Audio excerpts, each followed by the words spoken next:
On the morning of July 8, 2014, at 6:02 a.m. local time, a 28-year-old German tourist named Lars Mittank walked through the arrivals terminal at Varna Airport in Bulgaria.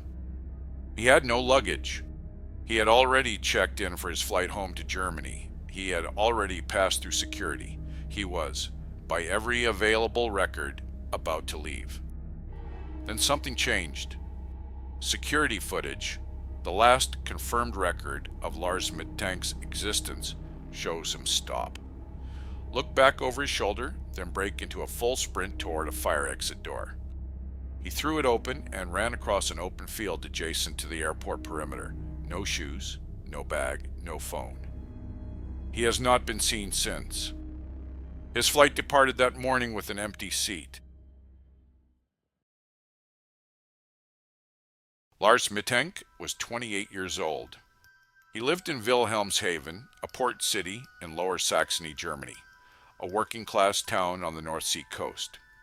His family described him as physically healthy, outgoing, and not prone to anxiety. He had no documented history of psychiatric illness, no criminal record, and no reported substance abuse problems. He worked. He had friends.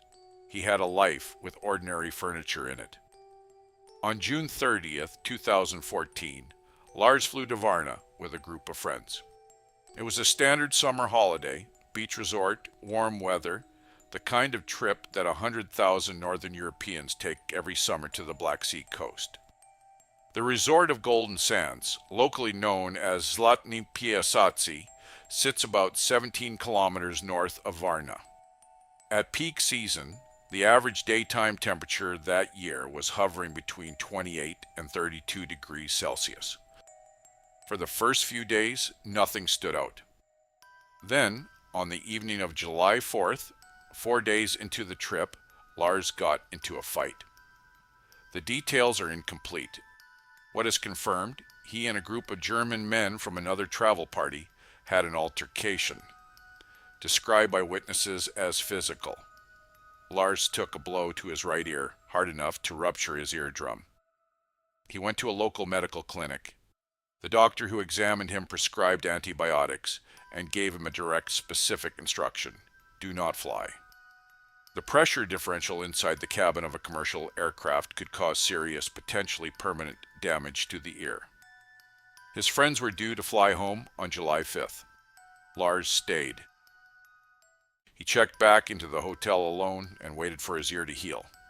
His family says he called home and seemed fine, frustrated perhaps, but calm. He had a new return flight booked for July 8th. 3 days, a minor inconvenience. But somewhere inside those 3 days, something shifted. On July 6th, 2 days before his scheduled departure, Lars sent a text message to his mother. The exact wording has been reported in slightly different translations, but the substance was consistent. He told her he felt he was being followed, that men were watching him, that he no longer felt safe in his hotel room. He asked her to cancel his credit card. He then called the hotel reception and told staff he did not want repairmen entering his room under any circumstances. The hotel has no record of any maintenance calls being scheduled for his room. On July 7th, he visited a doctor at a clinic near the airport. His stated reason: to get medical clearance to fly the following morning. He was examined. The clearance was given.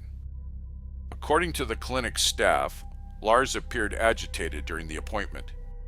At one point, he got up and looked out of the window at the parking lot. When asked what he was looking at, he did not give a direct answer. He left the clinic on foot. At some point on the evening of July 7th, he gathered his belongings, his passport, his boarding documents, and made his way to Varna Airport to wait for his early morning flight. He never boarded it. At 6:02 a.m. on July 8th, 2014, the airport security camera captured Lars Mittank at a run. The sequence lasts approximately 35 seconds. He enters the frame from the direction of the check-in area. He is not limping. He is not carrying anything. He appears to look back over his left shoulder at least once before reaching the fire exit. The door opens outward. He pushes through it and crosses onto a grassed area beyond the terminal building. The camera loses him there. He was wearing light-colored shorts and a dark top. No shoes are visible in the footage. His luggage, a single bag, was found inside the terminal building. His phone was inside it. So was his wallet. He left everything behind. German authorities were notified. His family, back in Wilhelmshaven, filed a missing persons report. Bulgarian police conducted searches of the area around the airport, the surrounding fields, a network of small roads, nearby construction sites, and a stretch of light woodland to the north of the terminal perimeter. They found nothing. His face was circulated on Bulgarian television and in German media. A reward was offered. Tip lines were opened. A German private investigator was later hired by the family to pursue leads independently. Nothing confirmed. Investigators spoke to staff at the airport and at the clinic Lars had visited the day before. The clinic doctor's account of his agitated behavior was recorded. Hotel staff at Golden Sands recalled that Lars had seemed increasingly uncomfortable in the days after his friends left, that he had been reluctant to leave his room, had asked questions about whether strangers had been asking about him. No one could confirm anyone had been following him. No one could confirm anyone had not been. The altercation on July 4th proved difficult to follow up on. The German men involved had already returned home to Germany before Lars disappeared. Their identities were not immediately established by police. Whether investigators in Germany ever interviewed them as part of the missing persons case is not clearly documented in public records. This is one of the first notable gaps. Here is a second. Lars's text to his mother, the one describing surveillance and asking her to cancel his credit card, was sent on July 6th. 2 days passed between that message and his disappearance. During those 2 days, he saw a doctor, was cleared to fly, gathered his documents, and made it to the airport. He was functionally on his way home. What happened at the airport between his arrival and 6:02 a.m. is unknown. There are no confirmed accounts of anyone speaking to him. No confrontation is documented. No argument, no struggle, no transaction. He was simply there, and then he ran.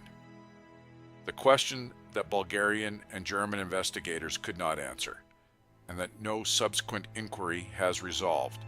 What specifically did Lars Mittank see, or believe he saw, in the arrivals terminal of Varna Airport at 6 in the morning on July 8, 2014? 3 theories have been seriously considered by investigators, journalists, and researchers who have reviewed the available evidence. None of them are without significant problems. Theory 1, an acute psychiatric episode. The most widely accepted explanation among forensic psychologists who have commented publicly on this case is that Lars Mittank experienced a sudden onset psychiatric episode, most likely a paranoid break, during or shortly after his stay in Bulgaria. The supporting evidence is substantial. His behavior in the final days follows a pattern consistent with acute paranoia, the belief that he was being followed, the instruction to cancel his credit card, the refusal to allow anyone into his hotel room, the distracted behavior at the clinic. The act of abandoning his luggage, wallet, and phone before running barefoot from an airport aligns with a state of significant cognitive disruption. He was, by the evidence, not thinking in goal-directed terms. He was reacting. There is a secondary factor here worth examining carefully. The ear injury Lars sustained on July 4th was treated with antibiotics. One class of antibiotics, fluoroquinolones, including ciprofloxacin, carries documented neurological and psychiatric side effects in a subset of patients, including anxiety, paranoia, and disorientation. These effects are rare, but they are real, and they are listed in the drug's prescribing information. It is not known which antibiotic Lars was prescribed. The clinic's records have not been made fully public. The counter-argument to a purely psychiatric explanation is one of timing. Lars had no prior psychiatric history. Paranoid schizophrenia and similar disorders typically emerge gradually or have prodromal signs. A sudden, clean break with no previous indicators is possible, but it prompts a question that remains open. Was there an environmental or chemical catalyst? And if so, what? Theory 2. Foul play. The foul play theory begins with the July 4th altercation and does not easily let go of it. Lars was injured in a fight with a group of men he did not know. He then remained alone in a foreign country for 3 days, during which time he told his mother he believed he was being watched. He was visibly anxious in a medical setting. He ran from an airport without his belongings. Some researchers and journalists who have covered this case have noted that the Golden Sands Resort, particularly in the mid-2000s, had a documented presence of organized criminal activity, primarily related to drug trafficking routes through Eastern Europe. This is not speculation. It is a matter of recorded law enforcement concern in the region during that period. Whether Lars crossed paths with anyone connected to such networks, accidentally, through the fight, or otherwise, is unknown. The argument for foul play points to this. A healthy, calm 28-year-old with no psychiatric history does not typically abandon his wallet, phone, and shoes and sprint into a field. The terror visible in those 35 seconds of footage looks, to some, less like internal collapse and more like a man who has spotted a specific external threat. The counter-argument is the absence of any concrete evidence. No witnesses reported a confrontation. No known individuals have ever been named as persons of interest. The men from the July 4th fight were reportedly German tourists, a relatively narrow population that should have been traceable, but no confirmed follow-up investigation has been made public. What happened to those men as a line of inquiry is not documented. Theory 3. Voluntary disappearance. This is the most uncomfortable theory to examine, because it requires attributing deliberate intent to behavior that, on its surface, looks like panic. A small number of researchers have raised the possibility that Lars Mittank chose to disappear, that the paranoid behavior and the sprint from the airport were performed, at least in part, or that the sprint was genuine, but he subsequently chose not to return. The supporting evidence is thin. People do occasionally walk away from their lives. It happens more often than the public tends to assume. Lars had no debt, no criminal exposure, and no documented relationship crisis that has been made public, which removes most of the common motivators. But the full picture of his private life has never been released. The counter-argument is, frankly, the footage itself. The body language captured in that 35-second sequence is difficult to interpret as performance. His posture, his pace, the way he looks back. These are not the movements of a man executing a plan. They are the movements of someone running from something. Whether that something was real or perceived, external or internal, is what the evidence cannot settle.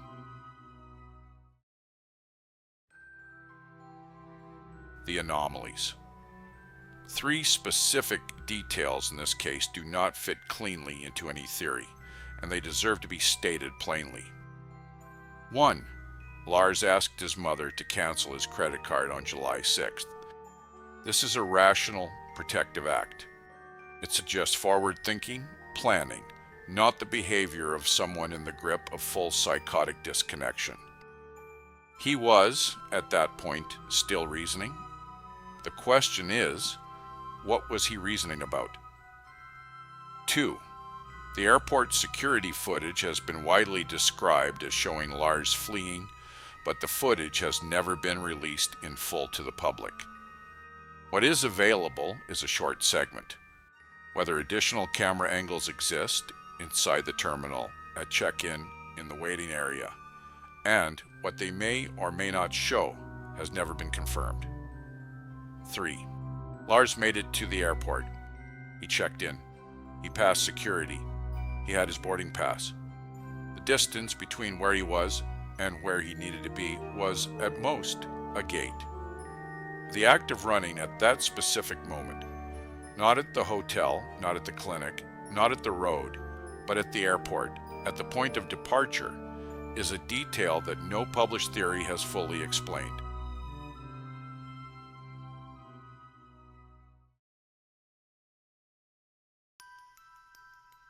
The missing persons case of Lars Mittank remains formally open with German authorities. His family has continued searching. His mother gave interviews in German media in the years following his disappearance, describing the process of keeping the case visible, sending photographs, following up on reported sightings across Eastern Europe, maintaining a dedicated Facebook page through which tip submissions still occasionally arrive. Most sightings lead nowhere. In 2019, 5 years after his disappearance, Bulgarian investigators stated they had no active leads. No remains have been found. No credible witness has come forward who can account for Lars after the airport footage ends. His apartment in Wilhelmshaven, the belongings, the furniture, the accumulated weight of a 28-year life remained as it was. His family had to make decisions about it. His bag, retrieved from Varna Airport in July 2014, contained his phone. At the time he left it, the battery still had charge. Somewhere past that fire exit door, across a field in Varna, in 26-degree heat, with no phone and no shoes. Whatever Lars Mittank was running from either caught him or it didn't. No one has been able to determine which. Lars Mittank was born on March 26, 1986. He was 28 years old when he disappeared. His case is classified as a missing persons investigation. If you have information, contact the German Federal Police, Bundeskriminalamt, or the Bulgarian Ministry of Interior.